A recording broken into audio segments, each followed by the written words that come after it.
বিসমিল্লাহির রহমানির রহিম। আমাদের লাস্ট ক্লাসে ছিল রেপ্লিকেশনের পরে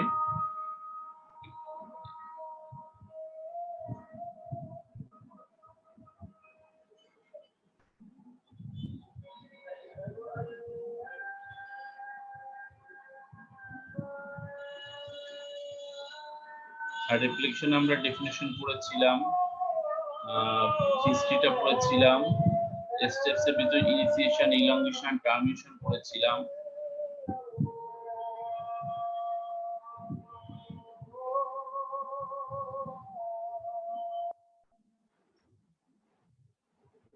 আজকে শুরুর আগে আমরা একটা ভিডিও দেখব।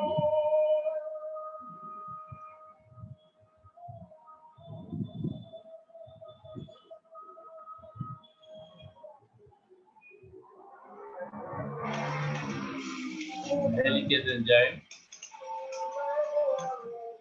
Helicase unwind and separate the DNA strands. DNA double stranded. Unwind করছে, রেপ্লিকেশন ফর্ক তৈরি করছে, RNA প্রাইমেজ এনজাইম আসছে, এই স্ট্যান্ডের জন্য একটা স্ট্যান্ডার্ড RNA প্রাইমার তৈরি করলো, RNA প্রাইমার তৈরি হলো, প্রাইমার তৈরি হওয়ার পরে DNA পলিমারেজ 3 এই স্ট্যান্ডের জন্য একটা, এই স্ট্যান্ডের জন্য একটা। খেয়াল করে দেখি, এই এখানে কন্টিনিউয়াসলি সিনথেসিস হলো, কিন্তু এখানে ডিসকন্টিনিউয়াসলি। এটা লিডিং স্ট্যান্ড, এটা ল্যাগিং স্ট্যান্ড। এটা তো সিনথেসিস হয়েছে, কিন্তু এটার জন্য আরেকটা RNA প্রাইমার, আরেকটা DNA পলিমারেজ 3, এটুক RNA, এটুক RNA, এটা হচ্ছে DNA, এটা হচ্ছে তাদের ফ্র্যাগমেন্ট। এখন DNA পলিমারেজ 1 কি করবে, এক্সাইজ দা RNA প্রাইমার, এই RNA প্রাইমারকে কেটে দিবে, কেটে ওইখানে DNA টিকে বসায় দিবে, রিপ্লেস ডিঅক্সিরাইবোনিউক্লিওটাইড। এই ফাঁকা জায়গাটা এখন DNA লাইগেজ দ্বারা সিল হবে, seal the nicks by DNA ligase. টোটালটা এখন DNA হয়ে গেল। আবার এখানে একটু RNA প্রাইমার রয়েছে, আরেকটা RNA প্রাইমার আসলো, আরেকটা DNA পলিমারেজ 3, আবার DNA পলিমারেজ 1, ডিঅক্সিরাইবোনিউক্লিওটাইড। হ্যাঁ, ঠিক আছে, মোটামুটি আমরা প্রসেসটা দেখলাম।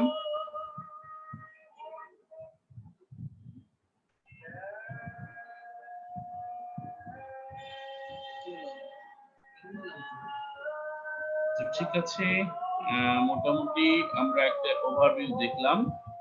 এবার আজকে আমাদের টপিকসে আমরা চলে যাব। গতদিন আমরা ডেফিনিশন দেখেছি এবং স্টেপস গুলো দেখেছি।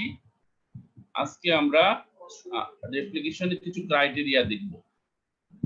ক্রাইটেরিয়া এটা আমাদের রিটেনে আন্ডারগ্রাজুয়েট প্রায় আসে, ভাইভাতে আমরা জিজ্ঞেস করি প্রায় 10টার মতো ক্রাইটেরিয়া আছে, 5টা 6টা খুবই ইম্পর্টেন্ট। তো প্রথমে আমরা গতদিন যে বলেছিলাম replication of DNA, synthesis of new DNA according to the base sequence of parent DNA। তো এই যে একটা ডিএনএ থেকে এই একটা ডিএনএ এই একটা ডিএনএ হলো, এখন এই ডিএনএটার একটা স্ট্র্যান্ড কিন্তু প্যারেন্টাল রয়ে গেল, আর একটা স্ট্র্যান্ড নিউলি সিনথেসাইজ, অর্থাৎ যতগুলো নিউক্লিওটাইড নিউলি সিনথেসাইজ 50% কিন্তু তার প্যারেন্টাল নিউক্লিওটাইডে কনজার্ভ রয়ে গেল। এই জন্য এই প্রসেসটাকে আমরা বলি সেমি কনজারভেটিভ। প্রথম characteristics, replication of DNA is a semi conservative process. That means each of the DNA replicated daughter DNA duplex contain one parental strand and one newly synthesized strand.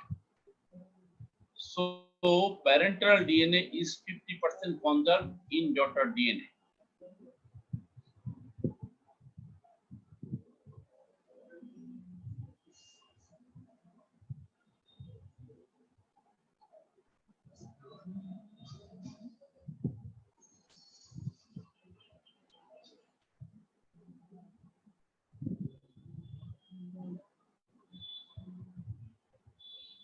তাহলে basic কথা কিন্তু blue কালি টুকুতে, replication of DNA is a semi conservative process because parental DNA is 50% conserved in daughter DNA. daughter DNA এর মধ্যে 50% parental DNA রয়ে গেছে। তাহলে এই স্লাইডটি সম্ভবত আমাদের লেখা হয়েছে। নেক্সট স্লাইডটা আগে আমরা দেখি, এই যে রেপ্লিকেশন হলো, এই রেপ্লিকেশন এই স্ট্যান্ডটা যেমন টেমপ্লেট হিসেবে ব্যবহৃত হয়, এই স্ট্যান্ডটাও টেমপ্লেট হিসেবে ব্যবহৃত হয়, এবং এটা যেভাবে যেভাবে সিনথেসিস হয় এটাও ঠিক একইভাবে সিনথেসিস হয়, অর্থাৎ সিমেট্রিক্যালি দুই স্ট্যান্ডেই টেমপ্লেট ইউজ হয় এবং দুই স্ট্যান্ডে সিমেট্রিক্যালি দুটো ডিএনএ সিনথেসিস হয়। এই জন্য আমরা বলতে পারি replication is symmetric. replication is symmetric, that means both strands of DNA act as template on which new complementary DNA is synthesized symmetrically. দুটো স্ট্যান্ডেই সমভাবে সিমেট্রিক্যালি সামঞ্জস্যপূর্ণভাবে দুটো স্ট্যান্ডেই সিনথেসিস হবে।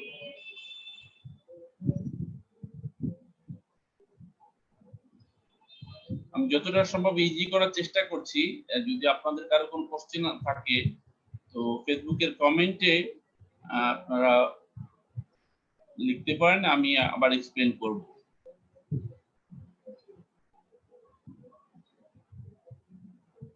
The replication is symmetric, that means both of the strand of DNA act as the template on which complementary DNA is synthesized symmetrically.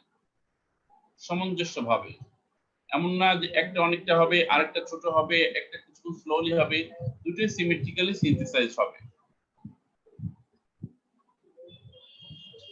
এবার একটু দেখি ছবিটা, এই যে এই স্ট্যান্ডে এই ডিরেকশন হচ্ছে, এই স্ট্যান্ডে এই ডিরেকশন হচ্ছে, কিন্তু সিমেট্রিক্যালি হবে। আরেকটা ব্যাপার, এই যে স্ট্যান্ডটা পুরোটাই কিন্তু কপি হচ্ছে এবং এই স্ট্যান্ডটাও পুরোটাই কপি হবে, এমন না যে স্ট্যান্ডের এতটুকু কপি হবে, যেটা ট্রান্সক্রিপশনের সময় নেক্সট যে প্রসিডিউরটা আরএনএ সিনথেসিস, তখন আমরা দেখব যে part of stand is copied, তখন আমরা বলি এটা সিলেক্টিভ প্রসেস। কিন্তু এখানে দেখছি টোটাল স্ট্যান্ডটাই কপি হয়, এই টোটাল স্ট্যান্ড এবং টোটাল স্ট্যান্ড, এই জন্য আমরা বলতে পারি এটা কোনো সিলেক্টিভ পোরশন না, বরং টোটাল স্ট্যান্ডকে এই জন্য নন সিলেক্টিভ।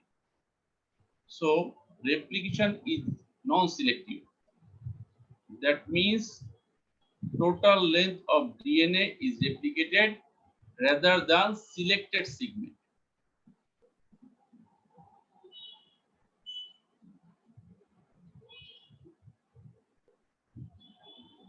তাহলে আমরা পেলাম semi conservative, symmetrical, symmetric, non selective. আমরা যখন ট্রান্সক্রিপশন দেখব তখন দেখব ট্রান্সক্রিপশনটা কনজারভেটিভ, ট্রান্সক্রিপশনটা সিমেট্রিক্যাল না অ্যাসিমেট্রিক্যাল, আর ট্রান্সক্রিপশনটা সিলেক্টিভ, এটার উল্টা। এটা সম্ভবত হয়েছে আমাদের। এবার একটু আমরা দেখি এই যে রেপ্লিকেশন যে হয়, এই ডিরেকশন যেমন হয় এই ডিরেকশনও তেমন হয়।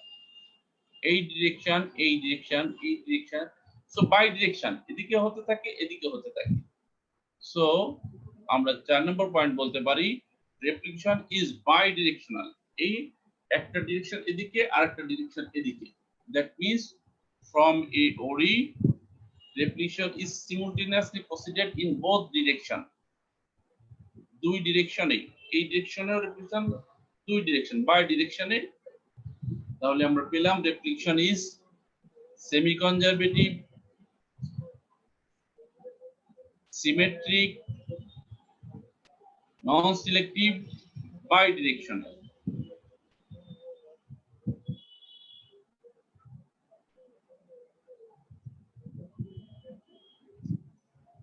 বাই ডিরেকশনাল যে আমরা দেখলাম দুদিকেই এটা রেপ্লিকেশনটা হবে।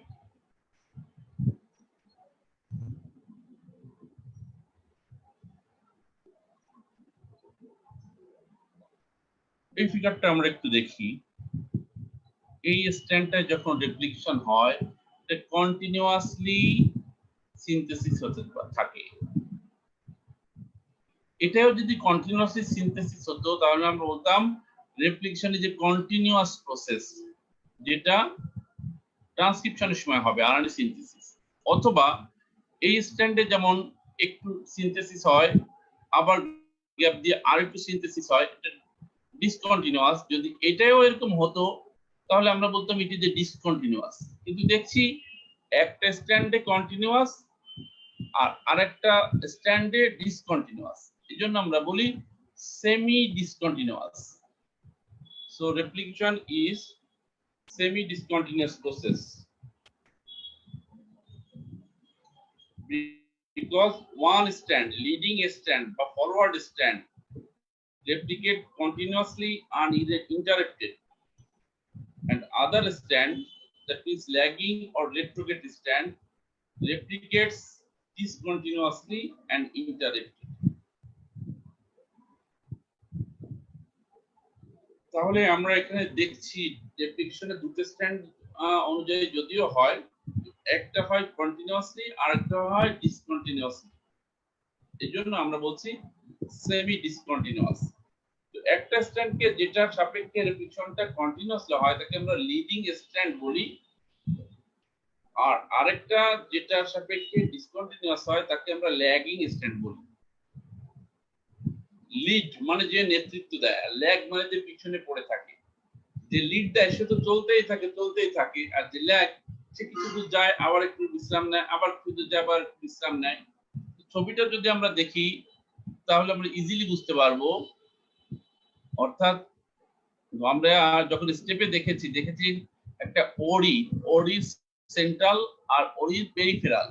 ওরি সেন্ট্রাল থেকে পেরিফেরির দিকে যে স্ট্যান্ডটা, এইটাকে আমরা বলি লিডিং স্ট্যান্ড, এটাকে আমরা বলি লিডিং।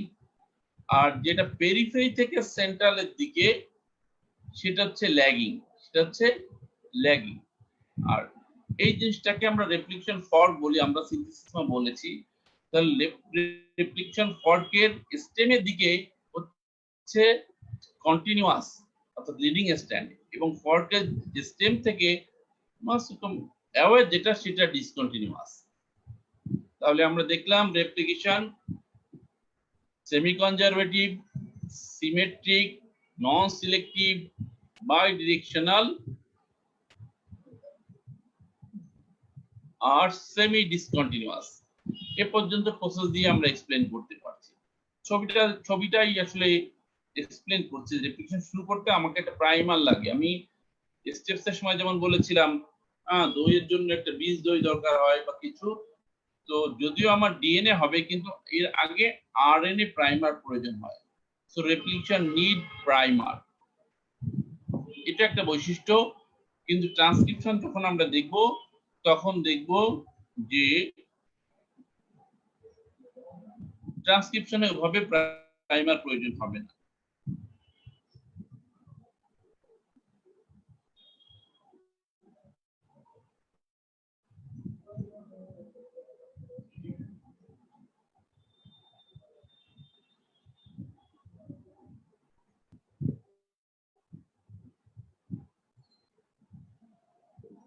ঠিক আছে, 6 নম্বর। 7 নম্বর ছবিটা আগে দেখি। এই যে টেমপ্লেটটা 3 প্রাইম থেকে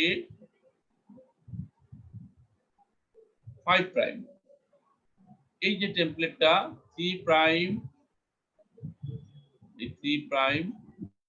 থেকে 5 প্রাইম, তাহলে টেমপ্লেটটা কপি হবে 3 prime to 5 prime, 3 prime to 5 prime, আর নিউ যেটা সিনথেসিস হবে এটা হবে 5 prime to 3 prime, 5 prime to 3 prime, 5 prime to 3 prime. এই কথাটা এখানে লেখা আছে। ইন রেপ্লিকেশন টেমপ্লেট অর্থাৎ ছাঁচটা যে কপি হবে, in replication template will be copied from 3 prime to 5 prime direction and the copies will be formed অর্থাৎ newly formed যেটা এটা 5 prime to 3 prime direction।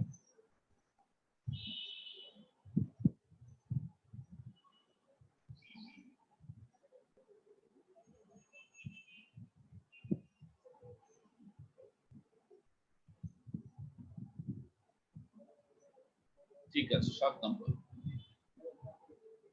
8 নম্বর, এই ছবিটা লিপিক নোটে আছে, আমরা প্রথমে একটু বোঝার চেষ্টা করি।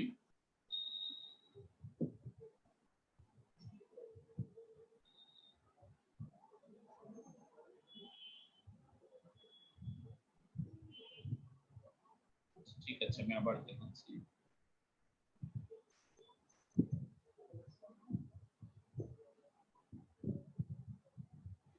এই যে ডিএনএ পলিমারেজ এনজাইম, এই টোটাল ব্লুটা এটা পলিমারাইজেশন করে, অর্থাৎ একটা ডিঅক্সিরাইবোনিউক্লিওটাইডের সাথে আরেকটা এভাবে লাগায়। কিন্তু যদি কখনো দেখা যায় এই সি এর সাথে জি না এসে টি বা কিছু এসে যায়, তো সে ভুল রিক্রুটটাকে এক্সিশন করে নতুনটাকে এনে আবার করে, এটাকে আমরা বলি প্রুফ রিডিং অ্যাক্টিভিটি। যেমন বই লেখার পরে লেখক ছাপার আগে যখন সে পাবলিশারের কাছে দেয়, তো তারা প্রুফ রিডারের কাছে এটাকে দেয় যে ভুল শুদ্ধ করার জন্য। তো যে আমরা বেস পেয়ারিং এর যে রুল অনুযায়ী হওয়ার কথা সেই অনুযায়ী হচ্ছে কিনা এটা দেখার জন্য ডিএনএ পলিমারেজ যখন পলিমারাইজেশন করে সাথে সাথে সে প্রুফটাও রিড করে যায়। যদি সঠিক থাকে তো চলতে থাকে, আর যদি ভুলটা চলে আসে তো সেটাকে এক্সিট করে সঠিকটাকে এনে পলিমারাইজেশন করে। এটাকে আমরা বলি proof reading activity. DNA polymerase এটা একটা এক্সোনিউক্লিয়াস অ্যাক্টিভিটিও আছে। So DNA polymerase has the potential of proofreading activity.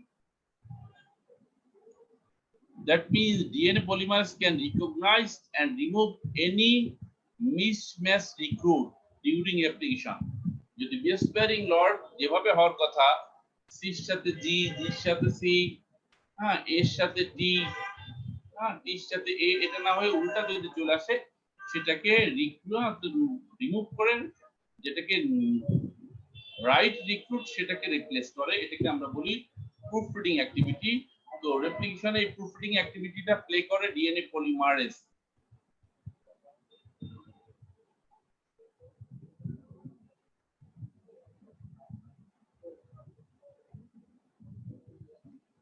এই স্লাইডটা আমরা লিখছি replication is a process of high fidelity, অর্থাৎ ফিডিলিটি মানে বিশ্বস্ততা, with error rate of less than 10 to the power minus 18 base pair, অনেক কম, due to the proofreading activity of DNA polymerase. আমরা যে বললাম যে ডিএনএ পলিমারেজটা ভুলটাকে শুদ্ধ করতে পারে, এই জন্য এটা খুব বিশ্বস্ত প্রসেস, এটার ভিতর ভুল হওয়ার সম্ভাবনা খুবই কম।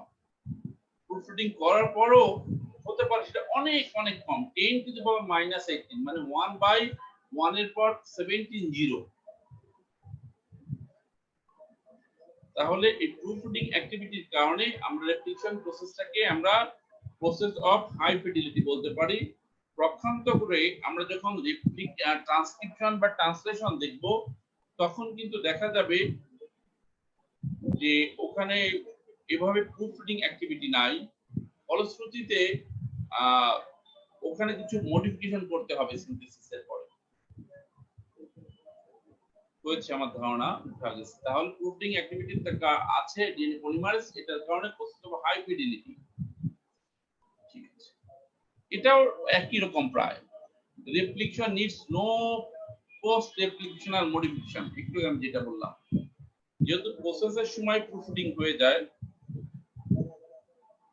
এই জন্য পোস্ট রেপ্লিকেশনাল মডিফিকেশন দরকার নাই, বিকজ হাই ফিডিলিটি প্রসেস। 10টা পয়েন্ট আমরা দিলাম। আসলে দেখা গেল যে প্রথম 6টা বা 7টা ভিন্ন ধরনের, আর 8, 9, 10 প্রায় একই ধরনের, অর্থাৎ প্রুফরিডিং অ্যাক্টিভিটি আছে এবং প্রুফরিডিং অ্যাক্টিভিটির জন্য প্রসেস অফ হাই ফিডিলিটি, এবং প্রসেস অফ হাই ফিডিলিটির কারণে no post replicational modification is needed. ঠিক আছে, তাহলে আমরা রিটেনে আসলে যে 3 মার্ক এরকম থাকে বা 5 মার্ক আমরা 10টা দিতে পারি, মিনিমাম আমরা 7টা বা 8টাও দিতে পারি। ভাইভাতে আমরা সবগুলোই আমরা এক্সপ্রেশন জিজ্ঞেস করি। এখন সেকেন্ড আরেকটা রিটেনে কোশ্চেন আসে, requirements or components of replications।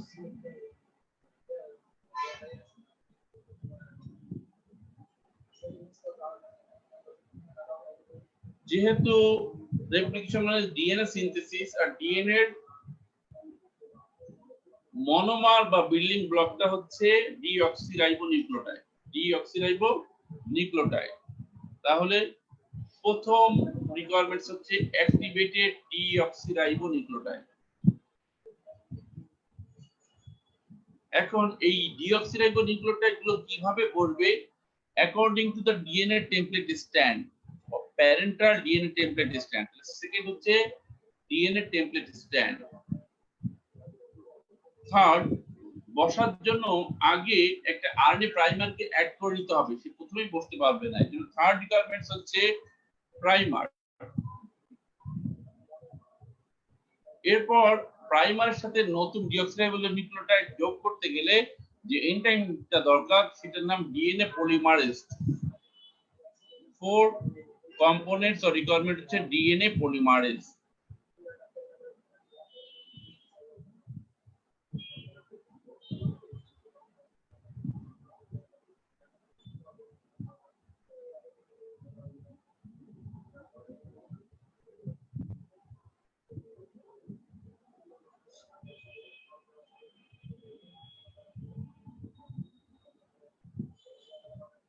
Fifth, DNA polymerase এনজাইমের সাথে আরো কিছু যে enzyme, main enzyme DNA polymerase, কিন্তু আর সাথে আরো কিছু এনজাইম লাগে এবং অ্যাসোসিয়েটেড প্রোটিন লাগে।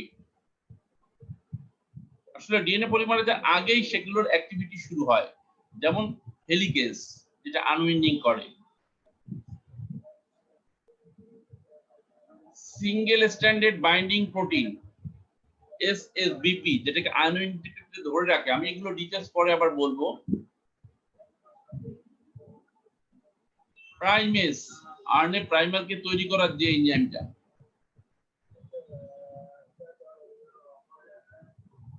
টোপোআইসোমারেজ, আনউইন্ডিং করার সময় যদি টোপোলজিক্যাল ক্রাইসিস হয় সেটাকে সলভ করার জন্য টোপোআইসোমারেজ।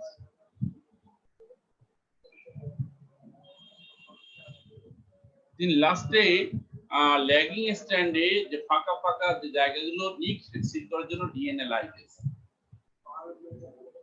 তাহলে এই 4টে এনজাইম একটা প্রোটিন।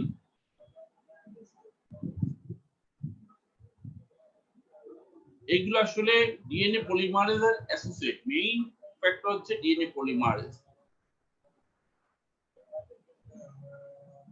আর আমরা এনজাইম পড়ার সময় আমরা পড়েছিলাম যে এনজাইমের কাজের সময় কিছু কোফ্যাক্টর বা মেটাল প্রয়োজন হয়। এই ডিএনএ পলিমারেজের কাজ করার জন্য একটা কোফ্যাক্টর বা অ্যাক্টিভিটির দরকার হয়, সেটা হচ্ছে ম্যাগনেসিয়াম আয়ন। সো টোটাল আমরা 6টা কম্পোনেন্টস বা রিকোয়ারমেন্টস ফর রেপ্লিকেশন বললাম।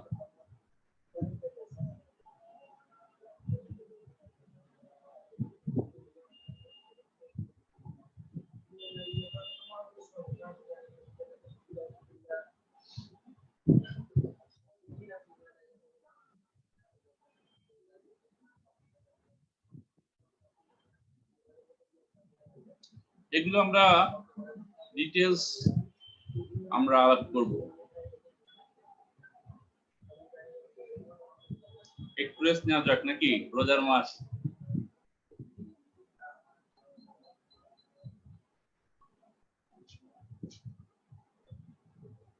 বোঝা যাচ্ছে তো আসলে ওয়ান ওয়ে টিচিংটা একটু কঠিন। টু ওয়ে যখন আমরা ক্লাসে থাকি জিজ্ঞেস করি, আপনাদের আবার চোখ দেখলে আমরা বুঝতে পারি যে কে কেমন বুঝছে। এখন তো বুঝতেও পারছি না, আবার কোশ্চেনও ওরভাবে পাচ্ছি না। কারো কোনো কোশ্চেন থাকলে কোশ্চেন গুলো বলতে আমরা ফেসবুকের কমেন্টে লিখলে আমি এটা এক্সপ্লেইন করব।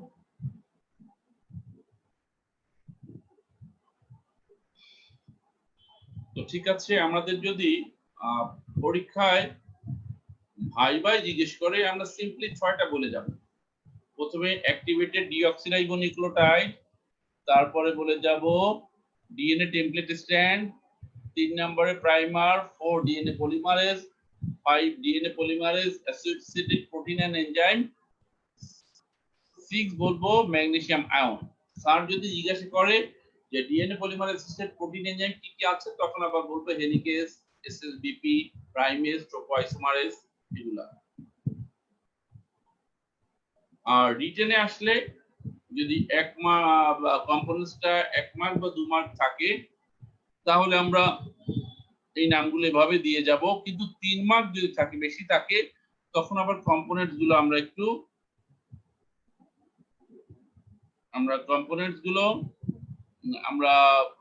এক্সপ্লেইন করব। আর ভাইভাতে ভালো মার্কের জন্য বা বেসিক কনসেপশনের জন্য আমরা এই কম্পোনেন্টস গুলো বুঝে কিনা এটা আমরা একটু ভাইভাতে জিজ্ঞেস করি, তাহলে আবার আমরা এই কম্পোনেন্টস গুলো একটু আবার ইলাবোরেট করি।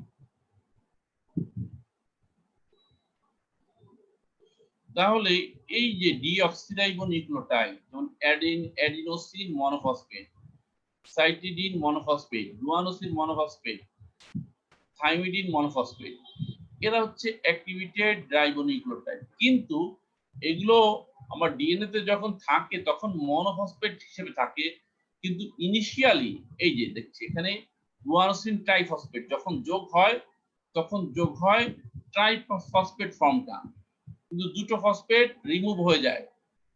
এই ডিএনএ পলিমারেজ যখন লাগায় তখন দুটো ফসফেট রিমুভ হয়ে যায়, তখন শুধু মনোফসফেট ফর্মটা লাগে। কিন্তু ইনিশিয়ালি আমার যখন যোগ হয় তখন কিন্তু ট্রাইফসফেট, অর্থাৎ guanosine triphosphate, thymidine triphosphate, cytidine monophosphate, adenosine monophosphate. তাহলে আমরা অ্যাক্টিভেটেড ডিঅক্সিরাইবোনিউক্লিওটাইড গুলো হচ্ছে ডিঅক্সিরাইবোসাইটিডিন মনোফসফেট, ডিঅক্সিরাইবোথাইমিডিন মনোফসফেট।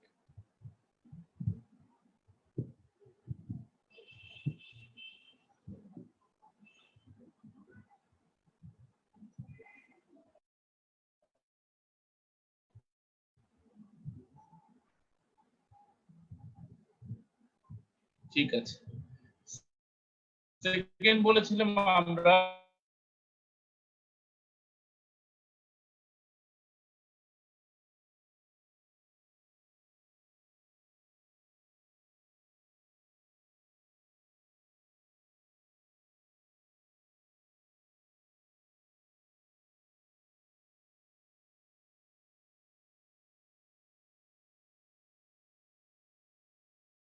প্রবলেম হচ্ছে।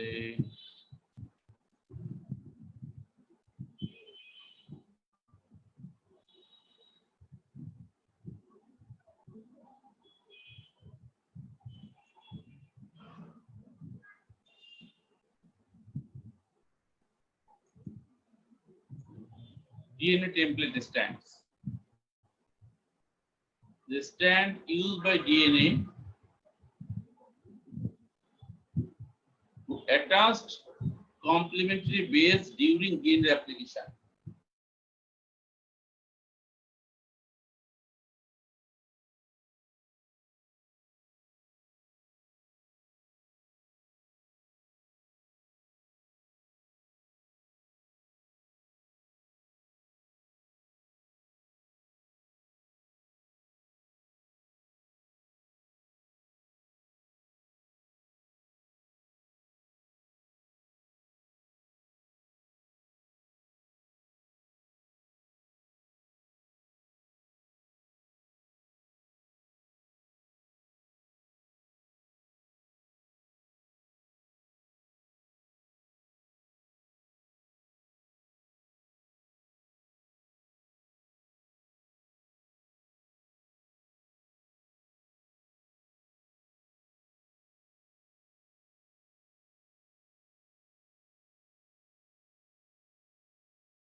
দেখা যাচ্ছে কিনা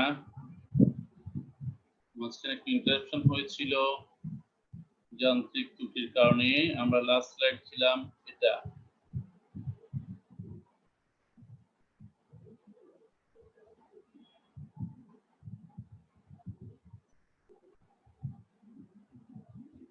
ডিঅক্সিরাইবোনিউক্লিওটাইড চারটা এটা দিয়ে শুরু হয়, কিন্তু যখন ডিএনএ তে থাকে তখন সেটা অ্যাডিনোসিন মনোফসফেট, ডিঅক্সিরাইবোনিন 1 monophosphate, cytidine monophosphate, thymidine monophosphate ফর্মে থাকে।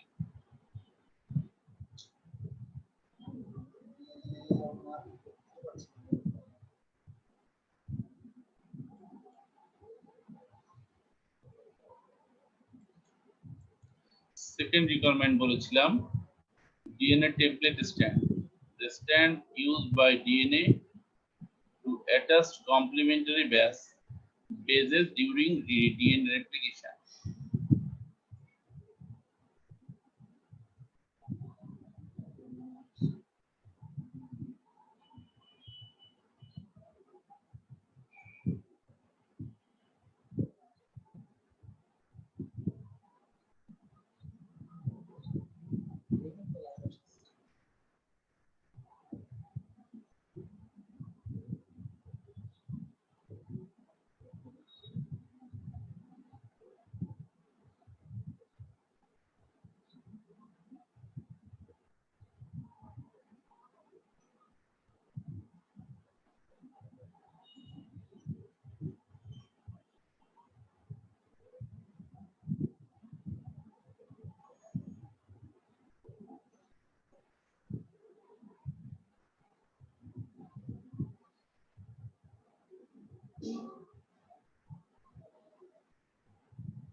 যাচ্ছে কিনা বোঝা যাচ্ছে না, আমি কন্টিনিউ করবো কিনা।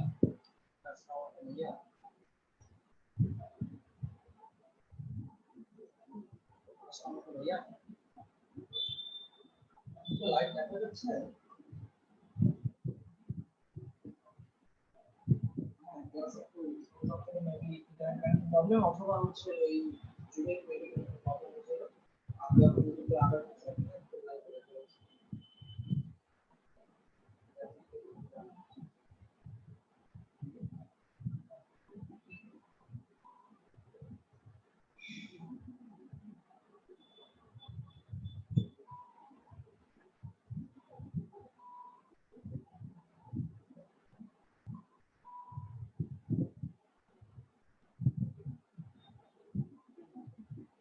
ঠিক আছে, তাহলে সেকেন্ড হচ্ছে DNA template stand, the stand used by DNA to attach complementary base during replication। তাহলে আমরা এই যে এটা হচ্ছে একটা স্ট্যান্ড, টেমপ্লেট স্ট্যান্ড, এটা একটা টেমপ্লেট স্ট্যান্ড।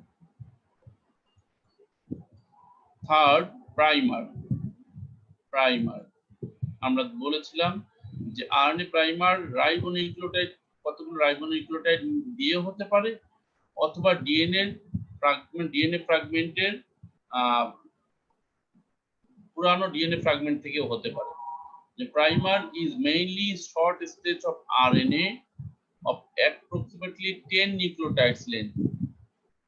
অর্থাৎ প্রাইমারটা 7 রাইবোনিউক্লিওটাইডস নিয়ে, মোটামুটি 10 রাইবোনিউক্লিওটাইডস নিয়ে হয়, অথবা alternatively RNA primer may be pre existing cellular DNA fragment. DNA যখন ডিগ্রেডেশন হয়, ব্রেকডাউন হয়, ডাবল স্ট্যান্ড সিঙ্গেল স্ট্যান্ড হয়ে গেলে ওখান থেকে আমরা একটা সিঙ্গেল স্ট্যান্ডকেও আমরা প্রাইমার ইউজ করতে পারি। আমরা যেমন দই খাওয়ার শেষে পুরানো দইটাকে আমরা টেমপ্লেট মানে আমরা বীজ দই হিসেবে ব্যবহার করতে পারি একভাবে, কিন্তু মেইনলি এটা নিউ আরএনএ এবং এটা প্রাইমেজ এনজাইম দ্বারা সিনথেসিস হয়।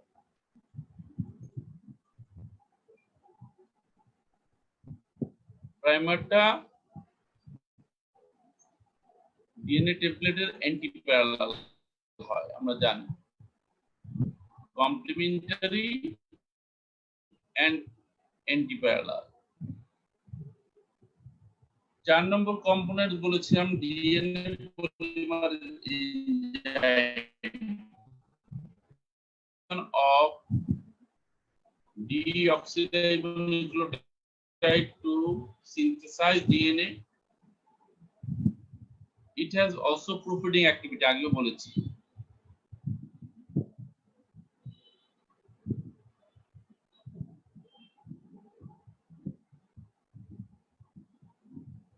যে ডিএনএ পলিমারেজ, এই একটা ডিএনএ পলিমারেজ লিডিং স্ট্যান্ডে, এটা ল্যাগিং স্ট্যান্ডে ডিএনএ পলিমারেজ।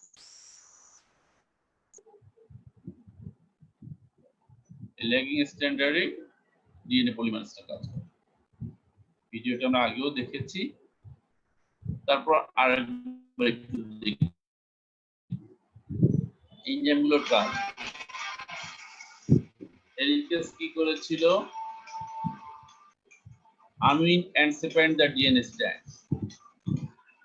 এই যে unwind and separate DNA strand, repeated fork হলো, এবার প্রাইমেজ আসলো আবার এই স্ট্যান্ডের জন্য আর এই স্ট্যান্ড, হ্যাঁ, যেটা সেন্ট্রাল থেকে এই ফর্কের নেকের দিকে যাচ্ছে সেটা কন্টিনিউয়াসলি হবে, ফর্কের নেক থেকে সেন্ট্রালের দিকে যাবে সেটা discontinuous. Leading strand, lagging strand. প্রাইমারটা আবার প্রাইমার করলো, আবার ডিএনএ পলিমারেজ 3 আসলো, আবার এখানে নিউলি ডিএনএ সেগমেন্টকে আমরা ওকাদেরকে ফ্র্যাগমেন্ট বলি। এবারে আরএনএ প্রাইমারকে কাটার জন্য ডিএনএ পলিমারেজ 1 এটাকে কেটে ফেলবে এবং ফাঁকা জায়গাটাকে এই যে কেটে ফেললো, ফাঁকা জায়গাটাকে এখানে ডিঅক্সিরাইবোনিউক্লিওটাইড এবং এই নিকটাকে সিল করবে DNA ligase. DNA ligase, DNA ligase.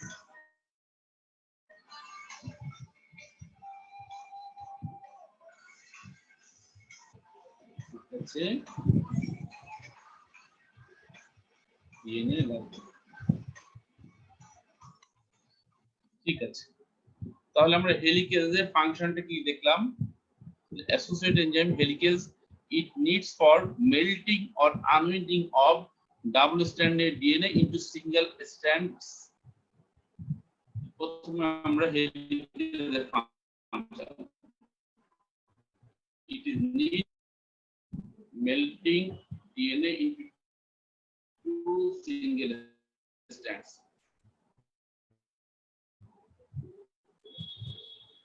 So double strand to single wounding না হয়ে যায় বা রিঅ্যানিয়েল না হতে পারে, এজন্য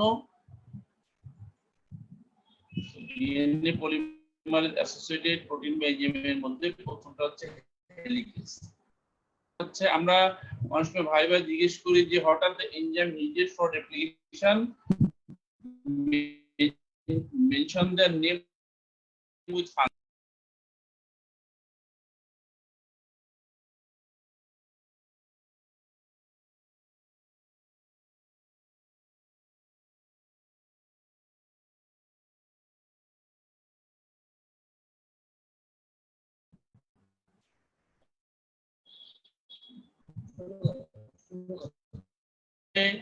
is needed for melting or unwinding of double-stranded DNA into two single strands.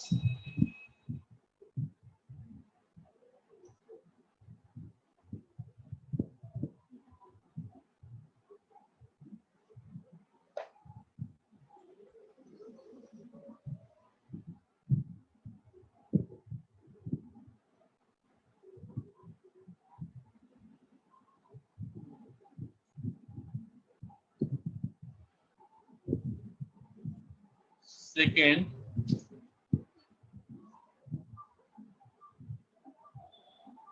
আমরা ওই যে আগের দিন যে ভিডিওটা দেখেছিলাম যে হেলিকেজ যখন আনউইন্ডিং করবে, এই যে হেলিকেজটা আনউইন্ডিং করছে, আনউইন্ডিং যখন করবে এই যে আনউইন্ড হচ্ছে, মেল্টিং হচ্ছে, তখন এটা আবার যেন লেগে না যায় এই জন্য এই যে অরেঞ্জ কালার গুলো আমি বলি সিঙ্গেল স্ট্যান্ডার্ড বাইন্ডিং প্রোটিন, এটা সিঙ্গেল স্ট্যান্ডার্ড বাইন্ডিং প্রোটিন এগুলা।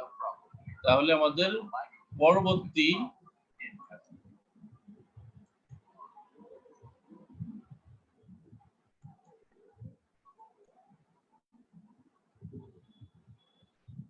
রিকোয়ারমেন্টসটা হচ্ছে সিঙ্গেল স্ট্যান্ডার্ড বাইন্ডিং প্রোটিন বা এসবিবিপি। It prevents premature annealing or reassociation of melted DNA. আমরা দেখি অনেক সময় গাছ, ছোট গাছ বাঁকা হয়ে গেছে, সোজা করার জন্য ওটাকে একটা দড়ি দিয়ে টেনে কোথাও একটা বেড়ায় বা লাগায় দেওয়া হয়, গাছটা সোজা হয়। কিন্তু যদি ওইটা না টেনে না রাখে তাহলে আবার বাঁকা হয়ে যাবে। তো ওই টেনে রাখার কাজটা করে হচ্ছে SBP, single standard binding protein. এইগুলো হচ্ছে single standard binding, single standard binding protein.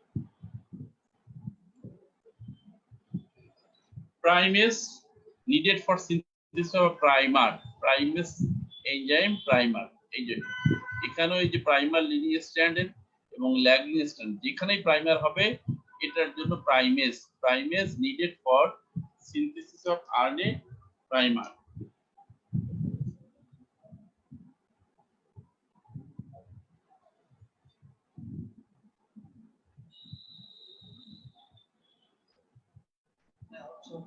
ট্রোপোআইসোমারেজ, এই যে আনউইন্ডিং করার সময় সুপার কয়েলিং হয়,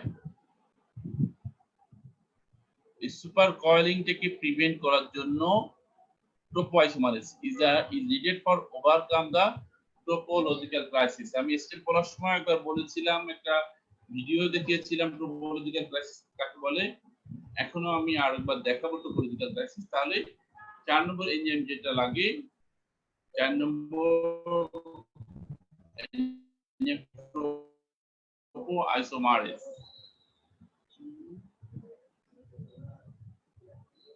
আর লাস্টে এই যে ফাঁকা জায়গাটা ফিল আপ করার জন্য ডিএনএ লাইগেজ আমরা ভিডিওতে দেখেছি DNA ligase fragments of lagging strand. তাহলে আমরা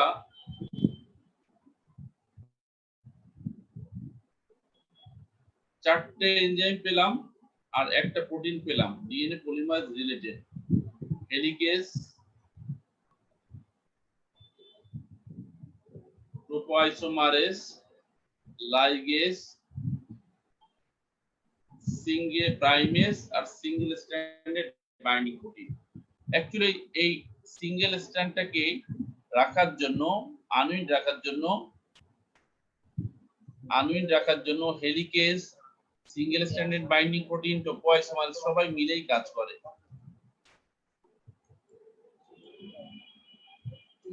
আরেকটা কম্পোনেন্ট বলেছিলাম magnesium ion. Magnesium ions play a critical role in the active site of DNA polymerase. আমরা এনজাইম যখন পড়েছিলাম তখন দেখেছিলাম যে এনজাইমের মেকানিজম অফ অ্যাকশনের সময় এনজাইম তার অ্যাক্টিভ সাইটের সাথে বাইন্ড হয়। তো ওই অ্যাক্টিভ সাইটের সাথে এনজাইম এবং নিউক্লিওটাইডকে বাইন্ড করে। For example, magnesium they help stabilizing the binding of DNA polymerase active site, এই যে এনজাইম তার অ্যাক্টিভ সাইট এবং নিউক্লিওটাইড এই দুটোর বাইন্ডিং কে স্টেবিলাইজ করে। অর্থাৎ এনজাইমের তার অ্যাক্টিভ সাইটটা এবং যে ডিঅক্সিরাইবো নিউক্লিওটাইড বাইন্ডিং সাইটে অ্যাক্টিভ করে। That have to added to the strand, অর্থাৎ যে নিউক্লিওটাইড স্ট্র্যান্ডে অ্যাড হয় ফর সিনথেসাইজ, নতুন ডিএনএ সিনথেসিসের জন্য যে নিউক্লিওটাইড অ্যাড হয় সেটার সাথে এই ডিএনএ পলিমারেজের অ্যাক্টিভ সাইটের বাইন্ডটা স্টেবিলাইজ রাখতে ম্যাগনেসিয়াম ইম্পর্টেন্ট রোল প্লে করে।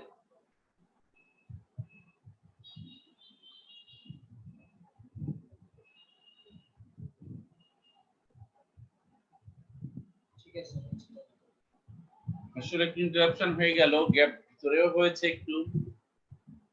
আমাদের দুটো মেইন রিটেন কোশ্চেন হয়ে গেছে, অর্থাৎ criteria or characteristics of replication, সাথে সাথে components or requirement for replication, এবং এটার প্রত্যেকটার কিছুটা বর্ণনা আমরা দিলাম। এখন এই বর্ণনার মধ্যে অথবা আমরা যখন স্টেপ গুলো ডিসকাস করেছি তখন কিছু টার্ম আসছে, এগুলো অনেক সময় আমরা ভাইভাতে জিজ্ঞেস করি এবং অনেক সময় এটা শর্ট নোট হিসেবে রিটেনে এসে থাকে। যেমন টোপোলজিক্যাল ক্রাইসিস। হ্যাঁ, এই ভিডিওটা আমরা আবার দেখি। যখন আনউইন্ডিং হতে থাকে, এই যে আনউইন্ড হচ্ছে, ধরেন আনউইন্ড, তখন এই কয়েলগুলো কিন্তু সুপার কয়েল হতে থাকে। সুপার কয়েল, এই কয়েলগুলো সুপার কয়েল হচ্ছে, আর এটা যদি একটু লুজ হয়ে যায় তখন এই সুপার কয়েল এত বেশি টেনশন হয়, সামনের দিকে অগ্রসর হতে গেলে এই কয়েলগুলো সুপার কয়েলিং হচ্ছে। এই প্রবলেমটাকে আমরা বলি টোপোলজিক্যাল ক্রাইসিস। অর্থাৎ তখন আর সামনে আনউইন্ড হতে পারে না, তখন কি করি আমরা, বা আমাদের সেল কি করে, তখন টোপোআইসোমারেজ এনজাইম ইউজ করে। এই টোপোআইসোমারেজ এনজাইম আমরা দেখব। এই টোপোআইসোমারেজ এনজাইমটা কেটে দেয়, যেখানে সুপার কয়েল থাকে ওখানে কেটে দেয়, ফলে সুপার কয়েলিংটা টেনশনটা রিলিজ হয়ে আবার এটাকে আবার জোড়া লাগিয়ে দেয়, কেটে দেয়, জোড়া লাগায় দেয়। এই এরকম হয়, হ্যাঁ, কেটে দেয়, যে কাটছে আবার জোড়া লাগায়, আবার জোড়া লাগায় দেয়। এভাবে সুপার কয়েল ডিএনএটার এই যে সুপার কয়েল হচ্ছে, এখানে যখন আমরা টোপোআইসোমারেজ অ্যাড করব, এই যে এটাকে রিলিজ করে দিই।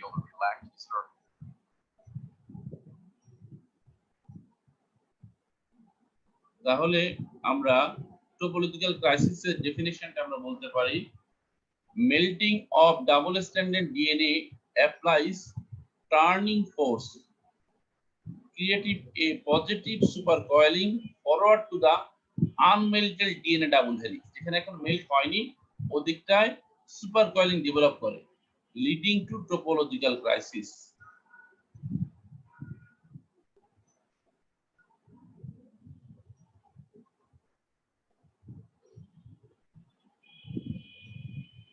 Melting of double-stranded DNA applies turning force, creating positive supercoiling forward to the unmelted DNA double helix, leading to topological crisis. Topological crisis tends to cause cessation of further DNA separation due to the torsional strain.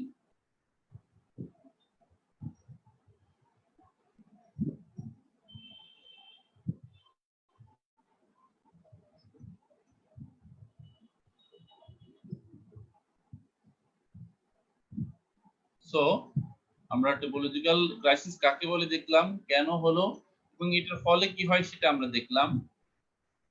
ভিডিওটা আমরা দেখেছি, আর লাস্টেরটা যে short note আসে তাহলে solving of topological crisis by topo isomerase. Topo isomerase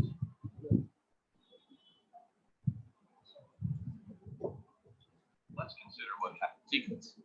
happens as DNA আরেকটা short note আসে, short নোটে আমরা ভাই ভাই জিজ্ঞেস করি, what is ORI or origin of replications?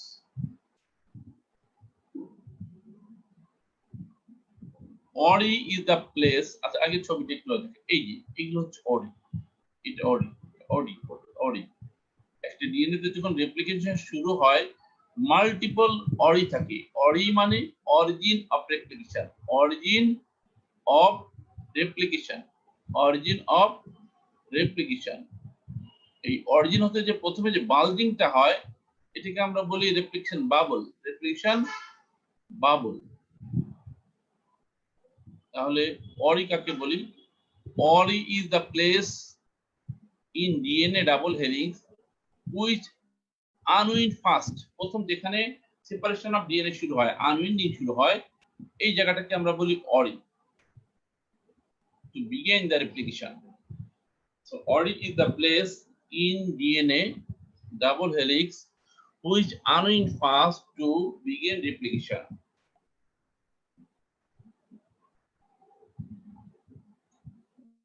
এখন ডিএনএ কোন জায়গাটায় ORI হবে? ডাবল স্ট্যান্ডার্ড যে কোনো জায়গায় না, এটাকে এই জায়গাটা কি হয়, it is the site of simultaneous separation and synthesis of DNA. এই জায়গাটাই ডিএনএ সিনথেসিস হয়, ORI থেকেই ডিএনএ সিনথেসিস শুরু হয়, সিমুলটেনিয়াস সেপারেশনও হয় এবং সিনথেসিস হতে থাকে।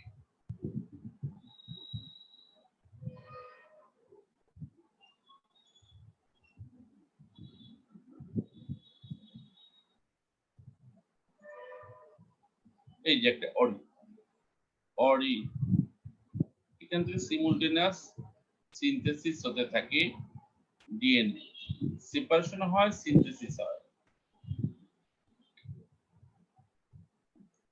এই ছবিটা একটু দেখি, এই যে ORI জায়গাটা, যে ডিএনএ এ প্রোটিন এটাকে রিকগনাইজ করে এবং এই জায়গায় প্রচুর পরিমাণে এ এবং টি পেয়ার থাকে, rich in A and T base pair, rich in A and T rich pair.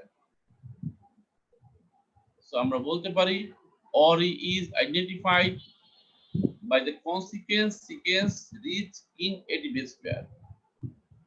যে ডিএনএ যে জায়গাটায় আমরা AT base pair কে রিচ পাবো ওই জায়গাটাই ORI।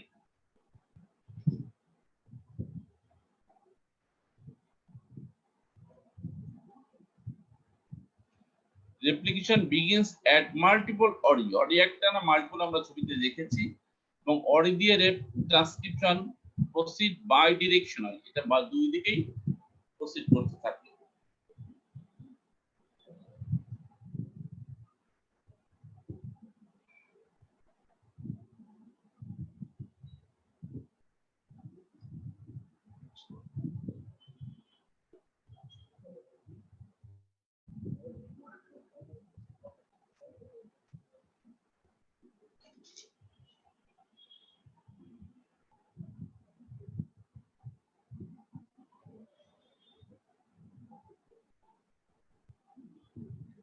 ছবিটা দেখি কিসের ছবি, ইংলিশ বাংলায় কি বলি ইংলিশে কি বলি, ক্লাসে থাকলে তো আসলে প্রশ্ন জিজ্ঞেস করলে আনসার পাওয়া যায়, এখানে তো আসলে বোঝা মুশকিল।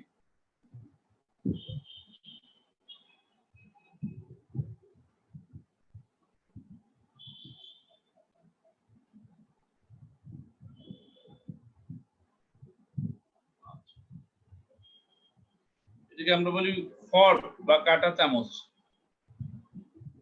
তো আমরা ওই যে অরিতে যখন দুভাগ করি, এই যে অরিতে যখন দুদিকে দুটো ফর্ক পাই, এই একটা কাঁটা চামচের মতো, এই একটা কাঁটা চামচ দুদিকে, তাহলে অরির এর পাশে একটা ফর্ক, এর পাশে একটা ফর্ক, এটাকে আমরা বলি রেপ্লিকেশন ফর্ক। এটাও একটা রেপ্লিকেশন ফর্ক। তাহলে এবার আমরা শর্ট নোট দেখব replication fork. The replication fork is a fork-shaped structure that forms within long helical DNA, where the replication of DNA will actually take place. Replication fork is a fork-shaped structure that forms within the long helical DNA, where the replication of DNA will actually take place. DNA যে জায়গাটায় replication হয় ওটা একটা কাঠ চামচের মতো structure, এটাকে আমরা বলি replication fork. Fork-like structure where the replication of DNA will actually take place.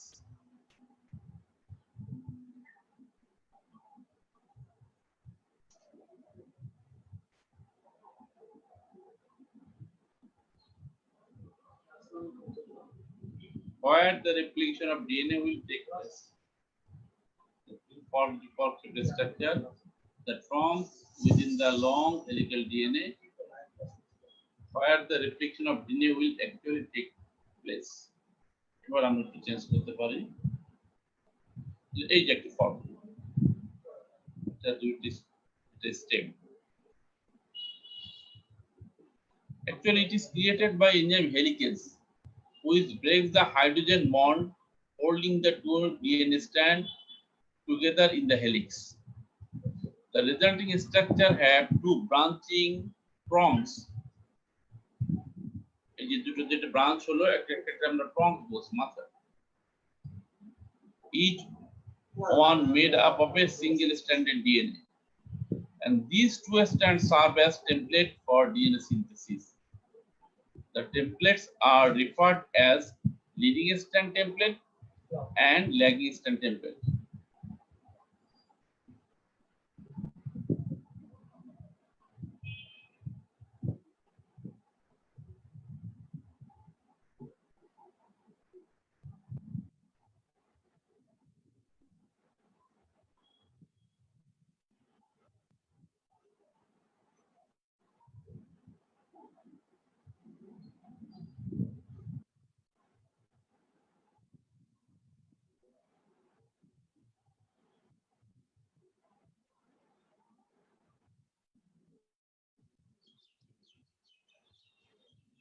তাহলে আমরা দেখলাম এই ফর্কটা মূলত হচ্ছে হেলিকেজ দিয়ে, হেলিকেজই ডাবল হাইড্রোজেন বন্ডটাকে ভেঙে ফেলে এবং ভাঙার ফলে দুটো সিঙ্গেল স্ট্যান্ড হয়। এটা আমার ফর্কের প্রংসের মতো কাজ করে। এটা একটা স্ট্যান্ড, একটাকে আমরা বলি লিডিং স্ট্যান্ড, একটা বলি আমরা ল্যাগিং স্ট্যান্ড। একটা ল্যাগিং স্ট্যান্ড, একটাকে বলি আমরা লিডিং স্ট্যান্ড।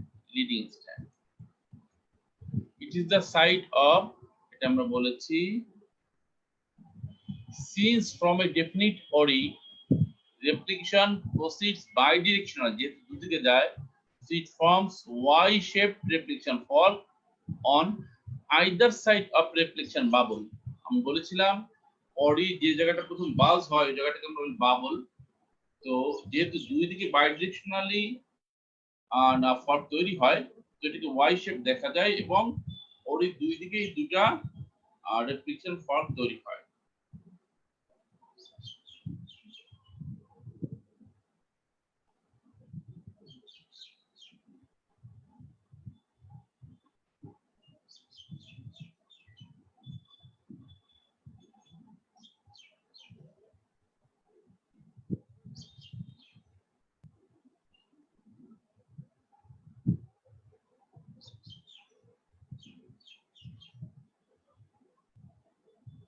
আচ্ছা, রেপ্লিকেশন ফর্কটা শর্ট নোট খুব কমন আসে, এই জন্য আমরা যতগুলো পয়েন্ট দিতে পারবো তত লাভ।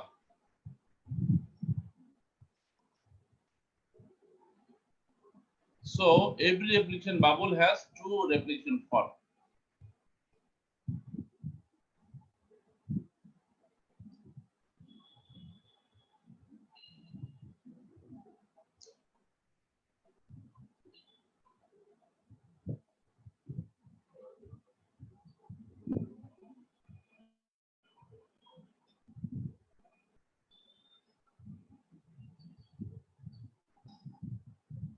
দুটা রেপ্লিকেশন ফর্ক দুদিকে হয়।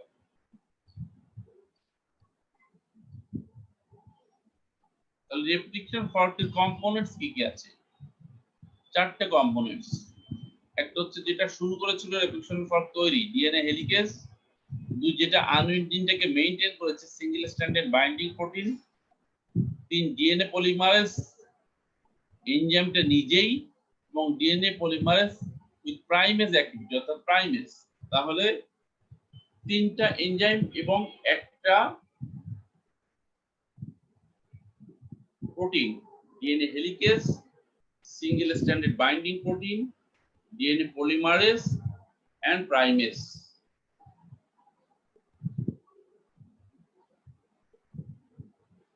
DNA helicase, DNA polymerase, single stranded binding protein, primase. এই চারটা হচ্ছে components of replication fork.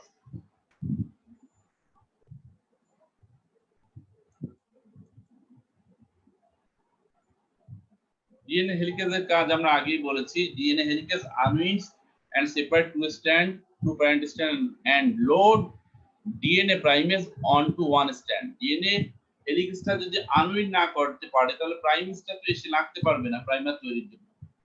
So DNA helicase unwind and separate the two strand of DNA to strand parent DNA and load DNA primase onto one strand.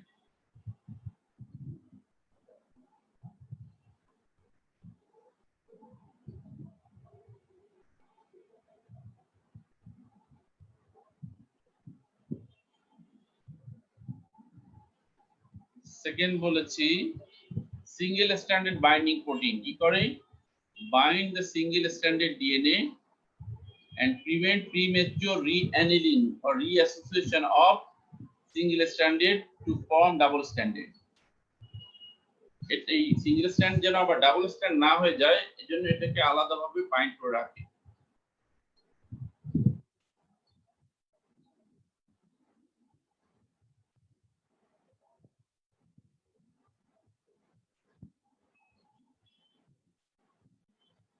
Primase কি করে, make a short RNA primer, RNA synthesis form which DNA synthesis is initiated on that strand during replication.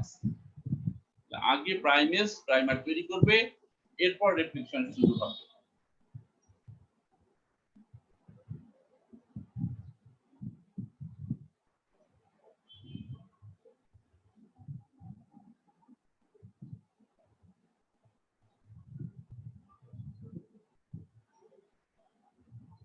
R polymerase main enzyme, it initiate nascent daughter strand synthesis। ওই যে প্রাইমার, যে RNA primer অর্থাৎ RNA নিউক্লিওটাইডের সাথে নতুন ডিঅক্সিরাইবোনিউক্লিওটাইড add করবে এই ডিএনএ পলিমারেজ, এটাকে আমরা পলিমারাইজেশন বলি।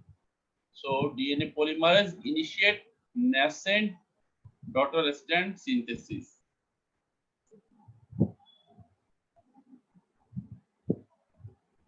শেষের দিকে চলে এসেছি আমরা। তাহলে ইম্পর্টেন্ট শর্ট নোটস এর ভিতরে রেপ্লিকেশন একটা শর্ট নোটস, অরিটা আমরা ভাইবার কোশ্চেন জিজ্ঞেস করি। আর একটা শর্ট নোট আছে Okazaki fragments.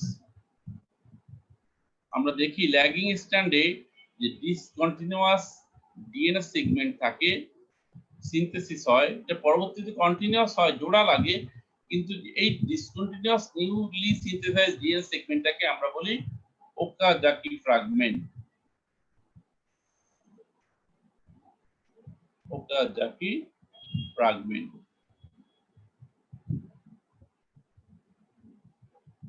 So Okazaki fragment ডেফিনিশনটা আমরা এভাবে বলতে পারি, discontinuously synthesize new segment of DNA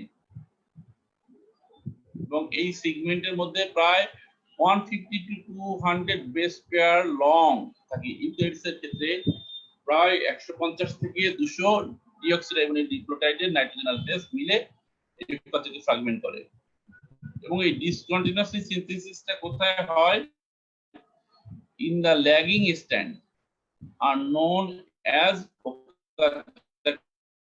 fragment. যেটা ব্র্যাকেটের মধ্যে দিয়েছে এটা পরীক্ষা বলার দরকার নেই, এটা ভাইভাতে জিজ্ঞেস করলে আমরা বলবো, অথবা রিটেনে ইচ্ছে করলে লিখতে পারি, কিন্তু মেইনলি হচ্ছে ভাইভাতে আমরা বলবো discontinuously synthesize new segment of DNA in lagging strands are known as Okazaki fragments.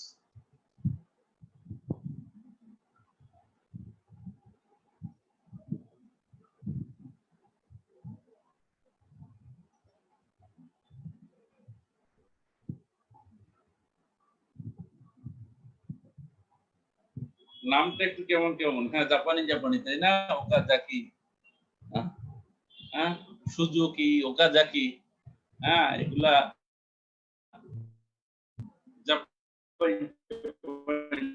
আসলে এটা একজন গ্রেট মলিকুলার বায়োলজিস্ট এটা ইনভেনশন করেছিলেন। বেসিক্যালি মূল ইনভেন্টর একজন আওয়ার লেডি সায়েন্টিস্ট, তার হাজবেন্ডকে নিয়ে এটা আবিষ্কার করেছিল। যেহেতু শর্ট নোট আসে, ডিসক্রিপশনের সাথে সাথে আমরা একটু ডিসকভারিটাও লিখে দিতে পারি।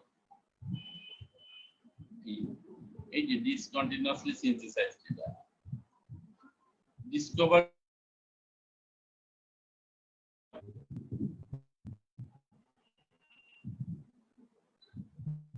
সুনিকো ওকাজাকি, যিনি 1996 জন্মগ্রহণ করেছেন,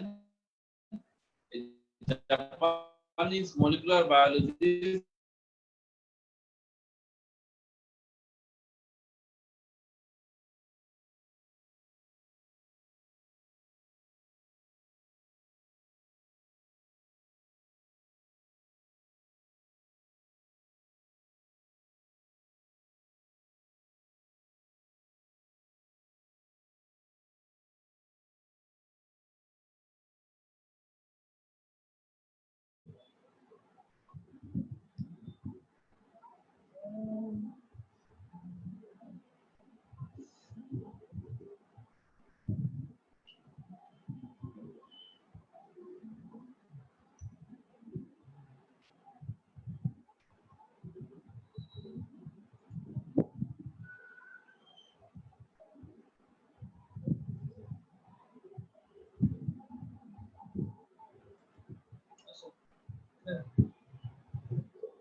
বারবার একটা হচ্ছে আমরা শেষ করার চেষ্টা করি, দেখি। হ্যাঁ ঠিক আছে, পরের স্লাইডটা। As the synthesis of an Okazaki fragments is completed and the polymerase is released, যখনই Okazaki fragmentটা কমপ্লিট হয়ে যাবে তখন ডিএনএ পলিমারেজ তাকে ছেড়ে দিবে। In the mean time new primer has been synthesised, অর্থাৎ এই যে যেমন ধরুন এই প্রাইমারটা এই Okazaki fragment সিনথেসিস করছে, করতে করতে করতে করতে এই পর্যন্ত যখন আসবে, in the mean time new একটা প্রাইমার সিনথেসিস হয়ে গেছে, তখন এই পর্যন্ত আসার পরে এই পলিমারেজটা এটাকে ছেড়ে আবার এখানে আসবে, আবার সিনথেসিস করে এটা তখন শেষ হয়ে যাবে, এখানে আসবে। এটা আমরা বলছি as the synthesis of Okazaki fragment is completed and the polymerase is released, in the meantime new primer has been synthesized. The same polymer molecule remain associated with the replication fork and proceed to the synthesize the next Okazaki fragment on a newly synthesized primer.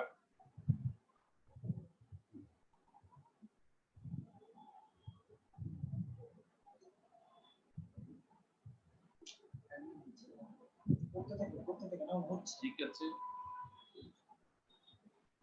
তাহলে Okazaki fragment সিনথেসিসে আর DNA polymerase বারবার প্রয়োজন হয় না, একবার যে DNA পলিমারেজটা ওইটাই যখন একটা Okazaki fragment সিনথেসিস কমপ্লিট হয়ে যায়, সাথে সাথে সে আরেকটা প্রাইমার সাথে যে আবার Okazaki fragment করতে থাকে।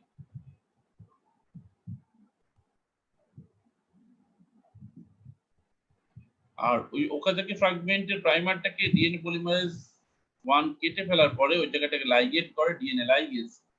The Okazaki fragment are ligated by DNA ligase to complete the lagging strands. Live ছেড়ে ছিল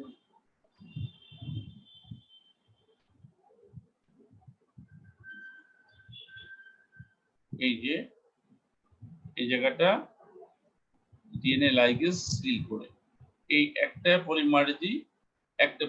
পলিমারাইজেশন করবে।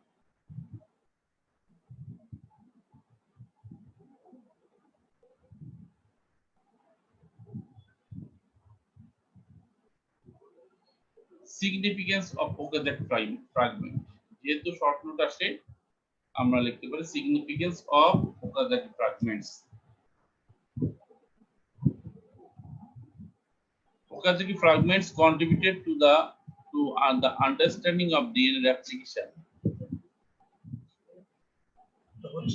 and Okazaki fragments are formed on the lagging strand so that DNA can be synthesized in the essential 5' to 3' manner on the lagging strands.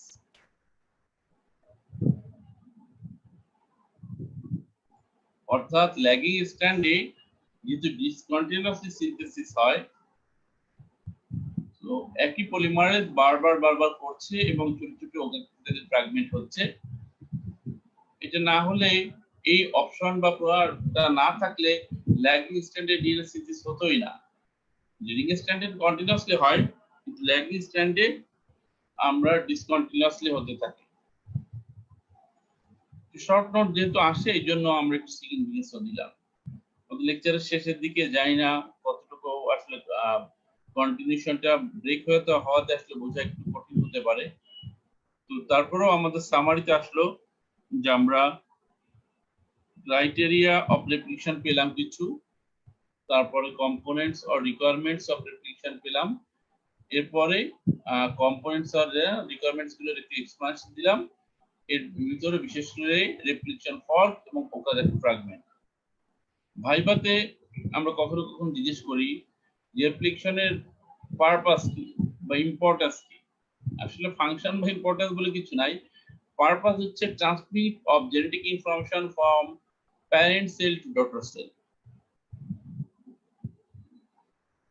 The purpose, replication transmit genetic information from parent cell to daughter cell.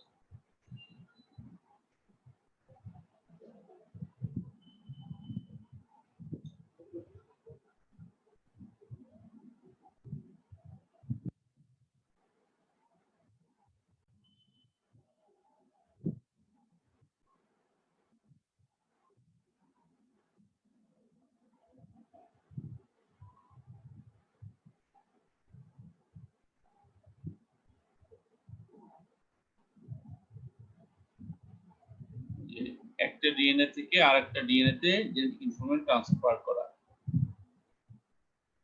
ভাইভাতে কখনো আমরা জিজ্ঞেস করি যে রেপ্লিকেশনটা হয় এটা sell ডিভিশনের কোন ফেজে, সেল সাইকেলের কোন ফেজ, সেল সাইকেলের এস ফেজ।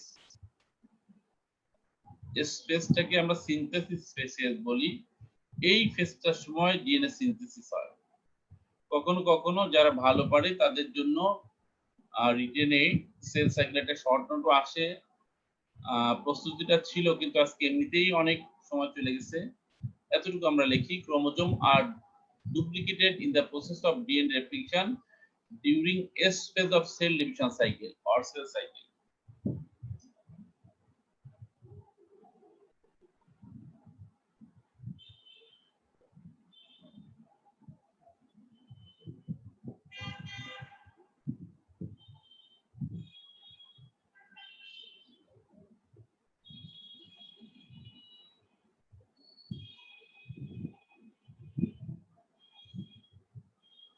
Cell cycle,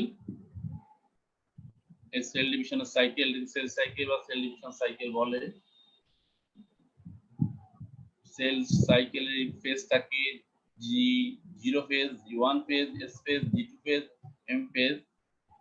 এর ভিতরে রেস্টিং ফেজে সেল ডিভিশন স্টপ থাকে, G1 ফেজে রেডি হয় আর S ফেজে ডিএনএ রেপ্লিকেশন হয় আর G2 ফেজে ক্যারিওকাইনেসিস অর্থাৎ সেল ডিভিশনের জন্য প্রস্তুতি নেয় আর মাইটোসিসে পুরো সেলটা ডিভিশন হয়ে যায় আর মাইটোসিস আবার দুই ধরনের ক্যারিওকাইনেসিস আর সাইটোকাইনেসিস দুটো প্রসেস মিলে হয় ক্যারিওকাইনেসিস মানে in which the cell chromosome are divided আর karyokinesis when cytokinesis when cell cytoplasm divides forming two daughter cell এটা আমরা ইন্টারে দেখেছি interphase prophase metaphase metaphase anaphase আর লাস্টে সেল ডিভিশন ঠিক আছে আজকে আসলে কতটুকু কন্ট্রিবিউশন হলো ঠিক বোঝা গেল না যেটাই হোক সমস্যা হলেও যদি ফেসবুকে লাইভ কমেন্টে তোমরা লেখো